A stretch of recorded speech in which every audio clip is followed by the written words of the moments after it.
Today's show is brought to you by our new presenting sponsor, Hard Rock Bet.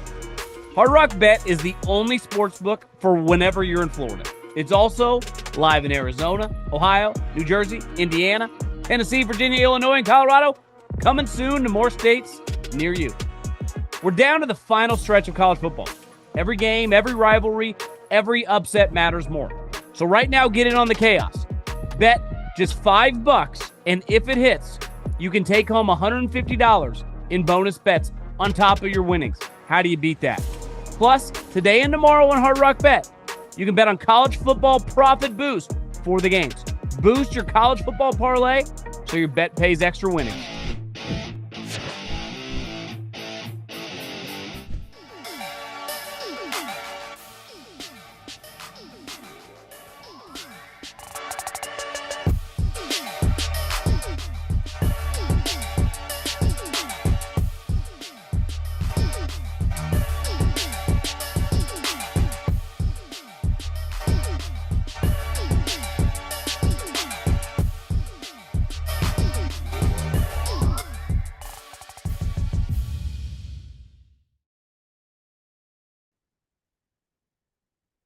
What is going on, everybody? How are we doing?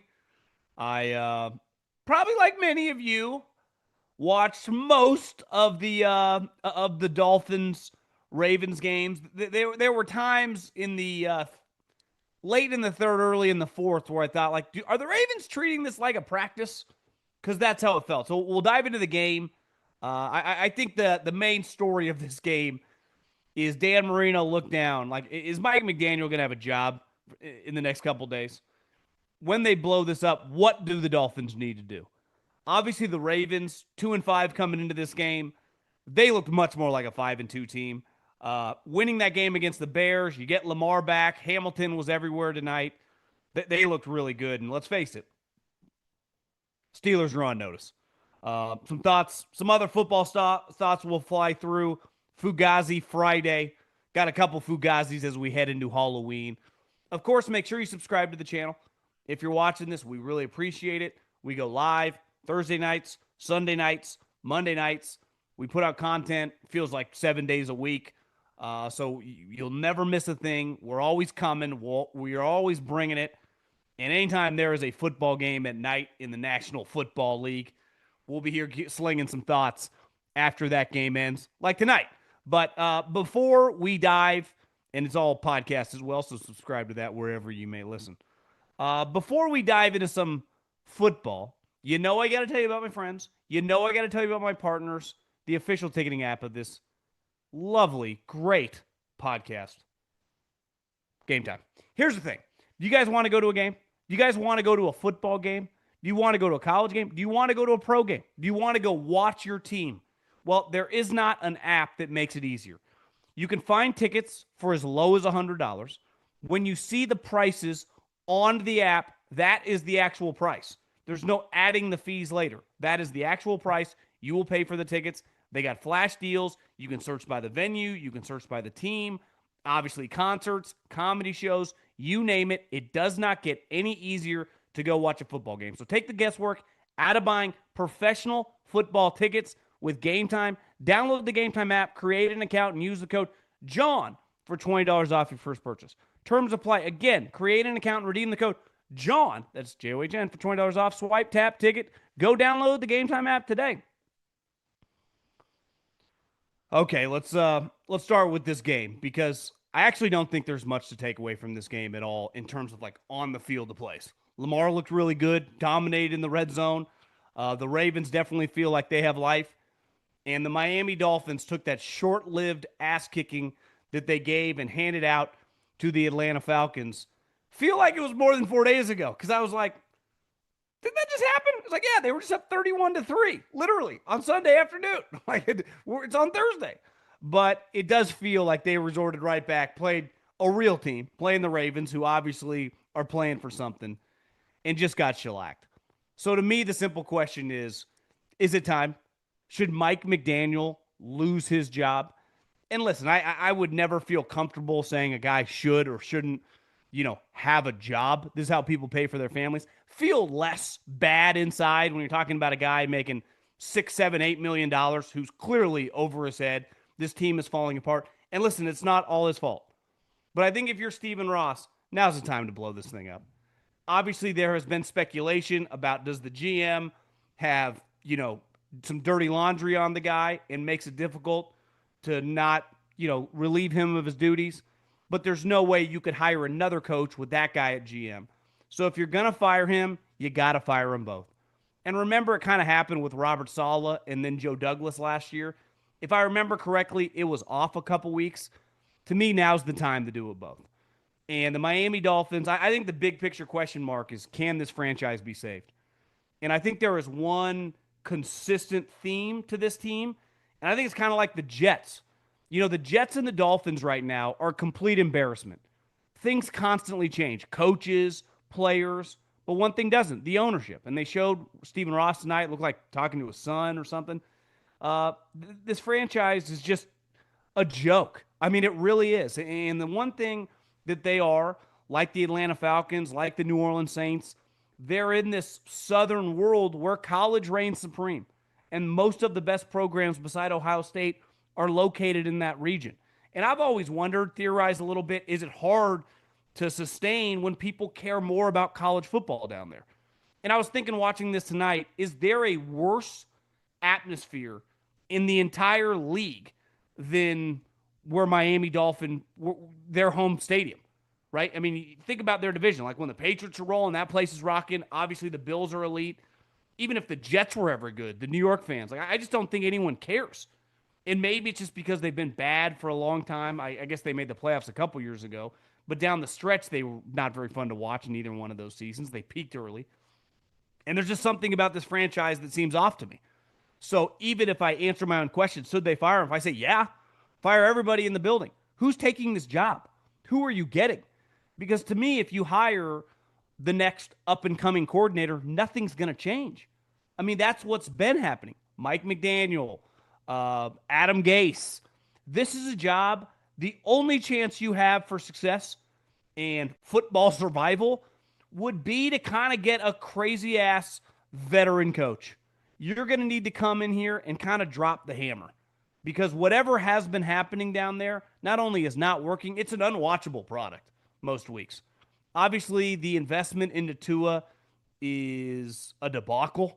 I mean, he's not like some all-time scrub. He's obviously a starting quarterback in the NFL, but you can't win with that. And then the way they built the team, going back with a bunch of little players, and you watch them against the Ravens, that look like, I want to say varsity, you say JV, I would say varsity versus like the Pee Wee team, the junior high team. So I think this is the type of situation of like, you're going to need, ideally last year, Mike Vrabel. That's the type guy you need. A no-nonsense, no bullshit, hard discipline guy. Because you keep going with these offensive, innovative, up-and-coming coordinators, you got no shot. And obviously you need a GM and people with a vision to build a team down in the South Beach because it's clearly hard. You have things going up against you, right? I mean, from the weather to the women to the shit to do.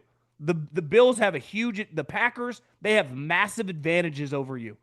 They can pay the same amount of money, but they don't have to worry about their guys Monday through Friday. A lot less for them to do and screw up around. And clearly there is a focus issue. I mean, this is a situation. I've been saying this about Thursday night games. I don't really judge you on the outcome. If you would have told me the Ravens won this game like 17-13, I'd be like, hey, short week on the road. Congratulations. You move on. There's no style points in the NFL, but there are definitely, I mean, it's October 30th. We're in week 8, 9. Like once you get midway through the season and on, a Thursday night road game is just a win and get out of there. It's like college basketball, survive and advance. Yet the Ravens came in, short week. Now, granted, their quarterback had some fresh legs, hadn't played. Came in and looked like this was game one. So I listen. The Dolphins. I was thinking like, could they go college? It's like, well, even Lane Kiffin and Sark and Ryan, like those guys are offensive guys. Like to me, this franchise probably needs a defensive guy. I think the last time they had any success in the playoffs, wasn't it Dave Wanstead, defensive guy? Bill Parcells was there for a minute. Tony Soprano. I know he was an offensive line coach, but the old school mentality. I just don't think this innovative, soft, up and coming young guy, they have no chance. I mean, none.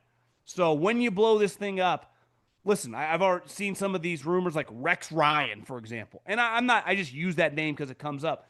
But some of these, if Mike Tomlin and the Pittsburgh Steelers, like to me, he would be a guy, something like that. But I wouldn't touch with a 10-foot pole an offensive guy and two, a first time head coach. Because whoever they hire, he could be the sexiest name, the next Kevin O'Connell, the next, like you put Ben Johnson in Miami, I'd be out. I'd be like, he's got no shot. Zero. None. Zilch. So I just think the Dolphins are, a franchise for older people that used to be kind of just a legendary, brand, right? In the 70s, they were big time. Obviously, with Dan Marino, they just mattered in the league. And they just feel like they don't matter. And they have no identity. And their coach is completely over his head. And this thing is just falling apart at the seams. And the GM drafted and signed just terrible players. And even the good ones are like flawed players. And I just think you're seeing this thing fall apart. And it felt like the Ravens might have ended his tenure. So if Friday morning or this weekend would not shock me at all. And speaking of the Ravens, I think the last 4 days they've kind of said the Steelers, because listen, I was kind of out on them because I'm like, Pittsburgh's going to get to like 11 wins. And now I'm starting doing the math like maybe they're not. Maybe the Steelers are not winning. Maybe Vegas, when they kept the Ravens as the favorite, knew what they were doing, because I'm kind of on board. Because right now, if the Steelers played the Ravens 10 times, I'm taking the Ravens 8.5 of those. Like, I mean, what you saw out of the Ravens tonight, an elite quarterback, and I get it, it's Miami, the team's not that good, but still, short week. Derrick Henry looked lively. Defensively, Kyle Hamilton, Kyle Van Noy flying around making plays. So, like, this is a team now that I thought tonight officially put the Pittsburgh Steelers on notice. And if you tell me the Pittsburgh Steelers lose this weekend against the Colts and have lost 2 weeks in a row to good teams, like, I'm out on them. I am simply out on them. This is a must-win spot for Pittsburgh come Sunday. Mainly because of this. Because the team we've seen the last couple weeks, one with the backup quarterback 4 days ago, and then the Lamar version tonight, like, that's more the real Ravens team. And I just thought, like, hey, we've seen how bad these guys are playing. Listen, John Harbaugh is a $15 million coach for a reason. He's done this before. They've been flipped a switch. They've made personnel changes in the middle of the year, tweaks that have worked year after year, and it feels like they've done that right now. And the way the Ravens team I'm watching looks like they're getting 9 or 10 wins, and looks like they could go on one of those runs. Damn, they just won, 8 of 9 games, and we know the Steelers can't. But they definitely can if they lose this week. Because to me, if they do, like, this Ravens thing is real. And all of a sudden, they went from 1-5, they're 3-5, and they got momentum going this way. And you had the Steelers, who started 4-1 and 5-2, or whatever the fuck their record is, and they were 4-1. Now they're 4-2. They could be 4-3. I think I'm screwing this up. Let me look this up. Kind of all amped up here. Standings. We got the Pittsburgh Steelers, who are 4-3. So if they lose this weekend, they're 4-4. And if the Cincinnati Bengals were to win, they'd also have 4 wins. So all of a sudden, you'd be like, we had this great start, we had this huge lead, and now we look behind us, and there are the Ravens with 1 less win, and there are the Cincinnati Bengals with the same amount of wins, who obviously beat us a couple weeks ago. So I think if you're a Ravens fan, you can take a deep breath. These last 4 days saved your season. And your season was only savable as long as the Steelers didn't win. And it turns out they did not win against the Packers. They did not win against the Bengals. So they were 4-1. And now they got a chance to lose 3 straight games and all of a sudden be 4-4. And you're right behind them.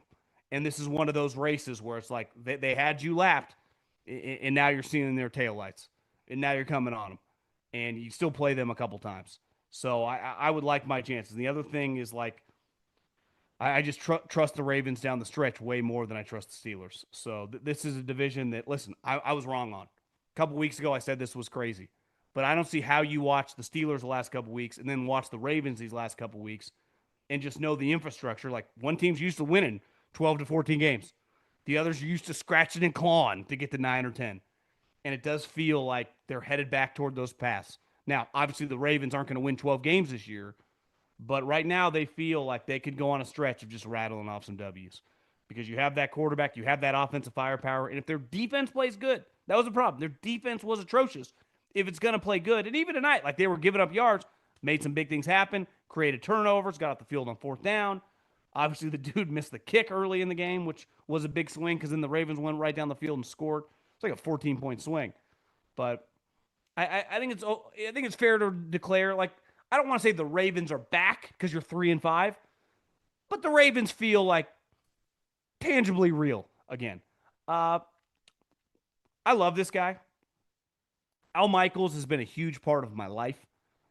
Anyone around my age or obviously older that has been watching sports for decades, he's played a massive role in a lot of these events.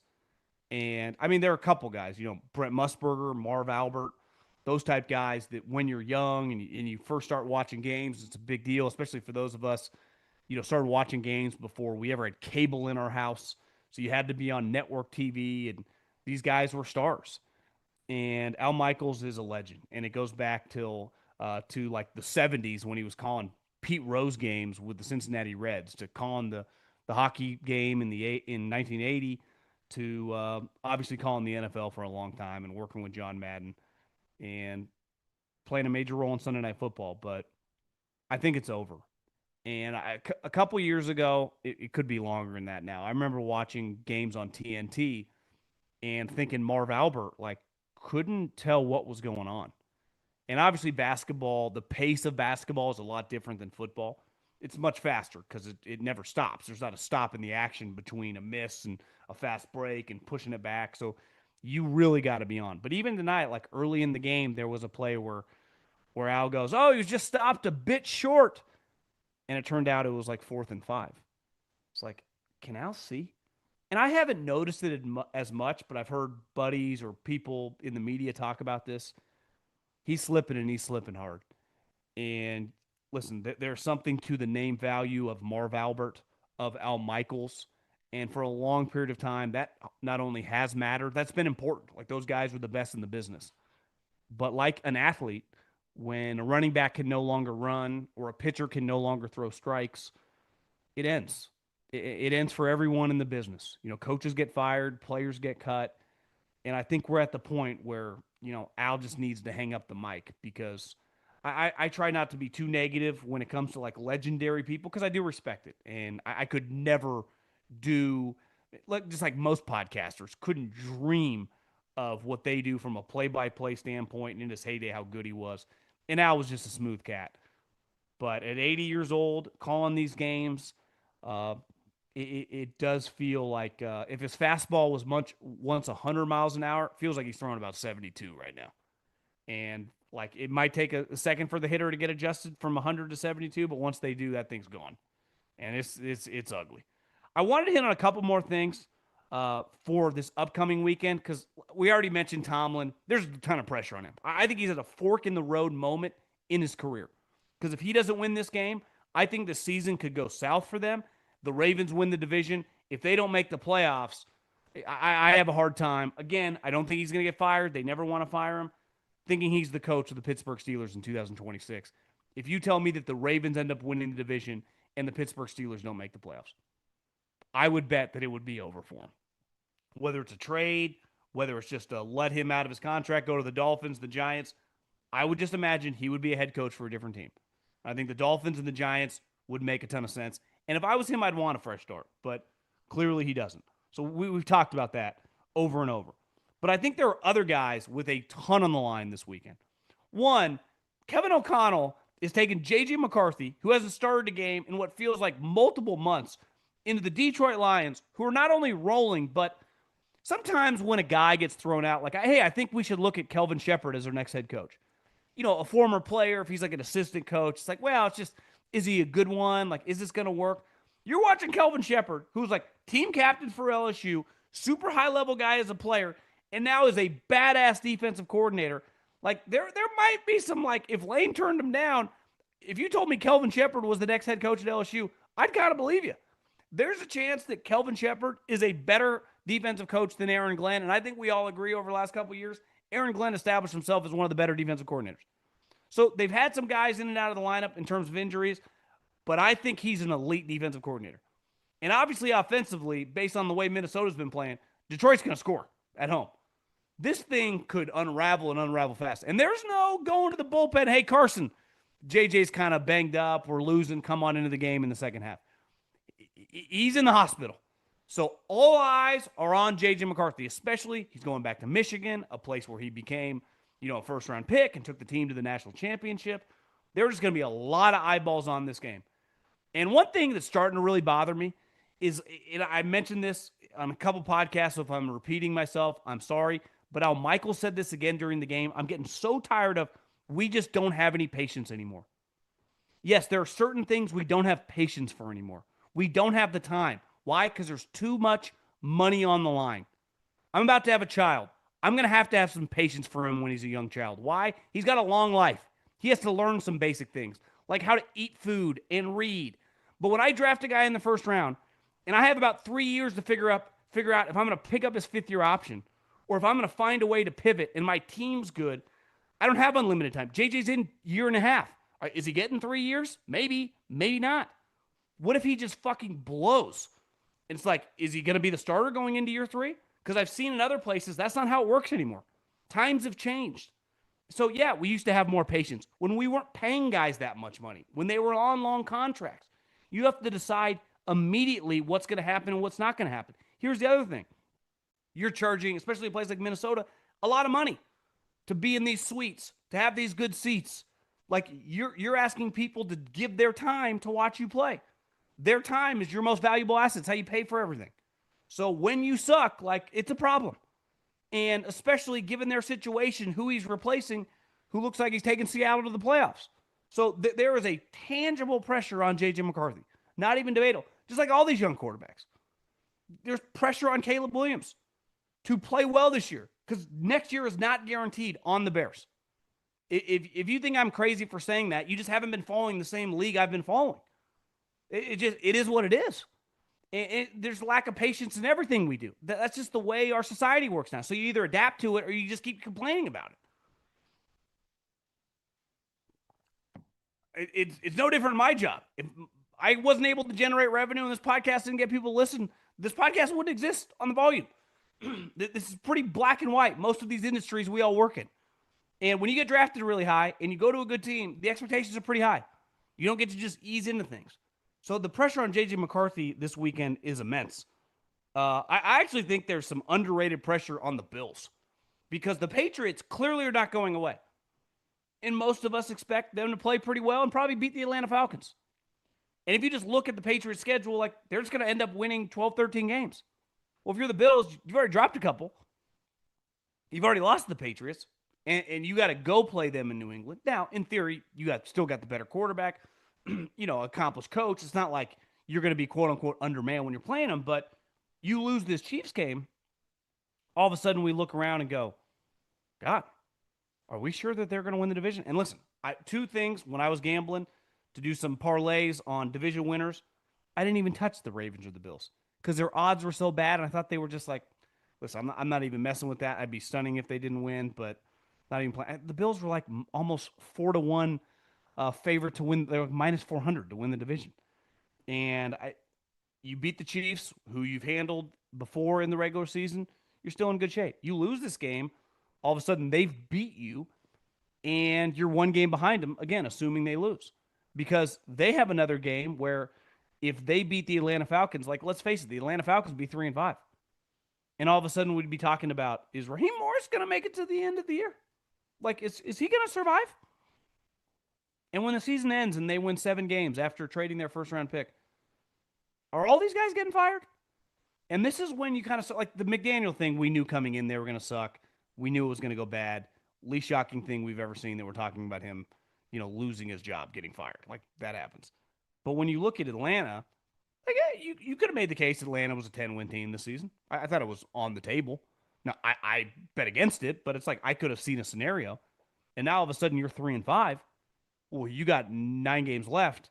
You're going to go, you'd have to go 6-3 in those 9 to just get to 9-8. You're definitely not going 7-2. You haven't proved anything, but more than likely you're a 4-5 team, a 5-4 team. And if that's the case, you're under 500, missing the playoffs again. So to me, the Bills, like, they got to win this game just to hold serve with the Patriots.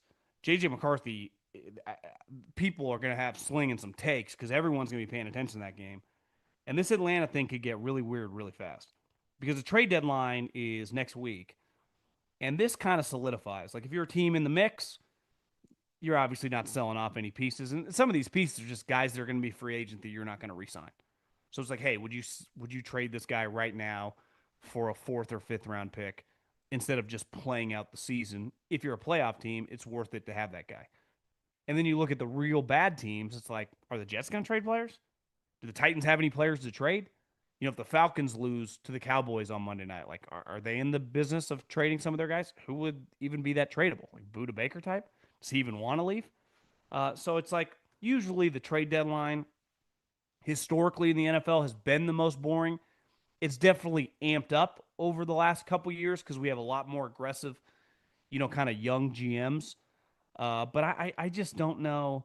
Maybe like a Jeffrey Simmons, but my expectations for the trade deadline would be a lot of like, kind of smaller trades that we've seen. You're like, so-and-so have traded for some corner that most people have never heard of. That would be my expectation. So if a blockbuster comes, I think we would all be knocked back a little bit. Okay, I'll get you out of here on this because it's Fugazi Friday. I got 2 Fugazis for you. My first Fugazi. When NBC and the NBA reunited, and it was announced that the NBA has signed this new deal with Amazon Prime, new partners, no longer with TNT. They've re-upped with ESPN, and they're getting back with NBC. So we're going to hear that NBC theme song. I think I didn't watch it, but I heard someone's talking about like Bob Costas has been doing intros. They're kind of doing a throwback from my youth. When I think about the NBC, when I was a kid and the NBA was dominating, it was Michael Jordan on Sunday mornings against the Knicks or the Pacers. It felt no different than watching Packers Lions or Chiefs Bills. It was a really big deal that I don't know anyone with a pulse that likes sports that missed.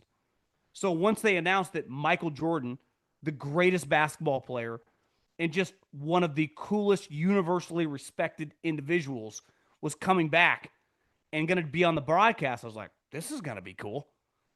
Not even that my expectations were that big. I didn't expect him to see like 3 times a week sitting on a studio. But when they announced Michael Jordan, NBC going to work together, I was like, I'm Michael going to sling some takes? Like, Michael going to be like shitting on a guy? It turns out that Mike Tirico did an interview with Michael Jordan at Michael Jordan's house. And let's just say the interview was an hour long. And they have taken snippets of this interview and they just show a little bit week to week. That is the reunion of Michael Jordan and NBC. He really has nothing. And I don't blame Michael. One thing I appreciate about Michael is in this world where we know everything about everybody, especially famous rich people, we don't know that much about Michael. We only know that he likes to booze, smoke cigars, and play a lot of golf, which we've known for 30 plus years. But just in terms of he ain't tweeting, he ain't Instagramming, he lives a life pretty mysterious. And this is kind of classic Michael Jordan. It's like, yeah, I'll let you announce that I'm coming back, but I'm not really coming back. I'll just have Mike over. He can come in. Hell, he can stay the night. We'll have a few cocktails. We'll watch a game after we do the interview. But this is what I'm giving you. It's like, what? And I blame NBC. And as an NBC hater, because I love golf, and when they have, from the Ryder Cup to the U.S. Open, their product is by far the worst. You talk about an operation running a Fugazi, NBC and their branding of this Michael Jordan relationship, all-timer. And last but not least, I'm not proud to say this because as I've aged, you can't outrun a bad diet. Really resonates with me. But most of my life, never been in great shape, but I could eat relatively what I wanted. And I've always worked out. I think it's kind of helped my stress levels and helps me sleep. Working out is not my issue. I can work out 7 days a week. But as you get older, your diet kind of dictates your body more than working out. You can't outrun it. It's very true. I have a sweet tooth. I love sweets. It's one thing I struggle with as I get older of just no ice cream, no candy, nothing. Like that can be a downfall of mine. I can actually kick carbs for a month, no problem. It's usually sugars that are my problem. So over the course of my 40 years on this planet, and definitely the last 25, I've eaten a lot of candy in my day. A lot. And I love Halloween, like most people, like eating candy. I can slam the minis, Reese's, Snickers, Milky Ways all day. I'm more of a chocolate guy than the Starburst, Sour Patch Kid. That, not that I hate that, but like I think there's a line of delineation between the two. My wife, a lot of people I know love that type candy. I would never even cross my mind to buy that type candy if I'm in a store, if I'm in a gas station, whatever. But one thing I have noticed, I would say over the course of the last 10 years, but definitely recently, the last 3 or 4 years, I think these companies, it's obviously a couple of major companies, selling you Snickers, Reese's Pieces, Milky Way, whatever. I think they're making way shittier uh, of a product than they were in years past. I think the ingredients they use are way cheaper. I think it tastes dramatically worse. Like sometimes I'll just have one of those little Snickers or Milky Ways, like the little minis, and think this is not good. This tastes like very chemically. It just doesn't taste good anymore. And I'm a candy. I'm not hating. This isn't like a conspiracy theory in the sense of like candy's really bad for you. I don't get. That's not what I mean. I'm just saying the actual product and the flavor in your mouth to me is way worse than it was 10, 15, 20 years ago. And my theory on that is obviously, I guess, less people eating crappier foods. So if you still want to sell more, you got to make more. Maybe you make it with cheaper ingredients, so it's cheaper. So even if you sell less, you still make more because it's cheaper to produce. I don't know.